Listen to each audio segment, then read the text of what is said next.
Hi, this is just a quick review of our new Dyson, the Dyson DC39 Animal. In this video I'll point out a few things that I find a bit irritating about the new model. This is our second Dyson. It's got the motor head as our old one did, and that's really good, picking up dirt. The old one, I had a couple of things I had to replace on it, but that didn't cause any problems. You can get the spare parts easy enough, and also they have a team of engineers that will come out to your home and happily replace anything. The old one was great, really liked it. Unfortunately I had a bit of an incident with some compressed air which blew up the motor. So at that point I decided that it probably wasn't worth replacing those parts, so I just bought the new one. So this is the Animal, as I say. I like it overall. I like its design, its look. The two things that are different from my old model are the fact that this has got multiple cyclones. I think they call it a root system or something. Whereas our old one just had one, so in theory that's better picking up dirt. The other major kind of thing is the fact that it's got a wheel, it's got a ball instead of wheels. I'm not quite sure how they can really describe it as a ball. It really is, I think, just two kind of wheels that fit on both sides, really just two flanged wheels, I think, really. And also I'm not really convinced that there was a major problem that Dyson had to fix anyway. But anyway, you'll find that most of them have these balls on them now, so that's the way it is.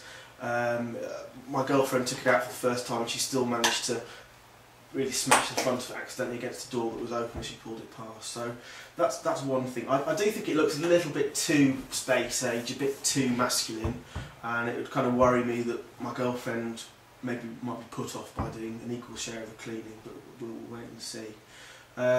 Overall it looks okay. There's a couple of things I wanted to point out that are a bit problematic. The first thing is the bin system. In theory the idea is you hold this over a bin, you press a button down and the bottom falls out of the hopper. But in reality I think you'll find it's very, very difficult to open. You have to hold it in one hand and with your other finger you have to press down the button.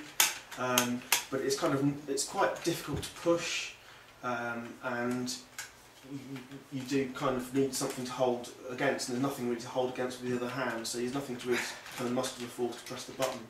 Once you do get it open, it all comes out the bottom, that's great. You push it closed again, you'll find that it's quite tricky to get it lined up so it sits securely, and you also find that there's a very kind of plasticky catch there, which is integral to the rest of the bin. So once that breaks, you have to get a new bin. I think the main problem is that it's so flimsy, this little catch, and to get it closed properly you do have to exert a little bit of pressure on it, and it's enough probably to break it. So I'm not really very pleased with that for a Dyson. Overall, it sounds a bit stupid to say it, but there is a little bit of too much of a plasticky feel to the vacuum. Dyson is all plastic, but on this particular model there does seem to be too many things jutting out from it that could perhaps break off. So that's another thing that's wrong with it, the bin catch. The other thing that I don't really like about it, and this is something my girlfriend found yesterday when she was hoovering, is the fact that after you've done cleaning, she noticed that there was hairs stuck out of the bottom of this hose or wand. I'll get it on here. So basically where this hose expands, there was dirt. She noticed there was hair stuck out the bottom of it after she'd finished hoovering. So it seems like once you're hoovering, that's great, dirt goes up it, and I think some sort of film of dirt kind of coats the inside of this tube, and that means when you collapse it, that dirt's then deposited on the outside of the part that kind of on the outside of this internal part here. So you've done all the hoovering and then you'll find there's a coating of crap on the outside of this basically.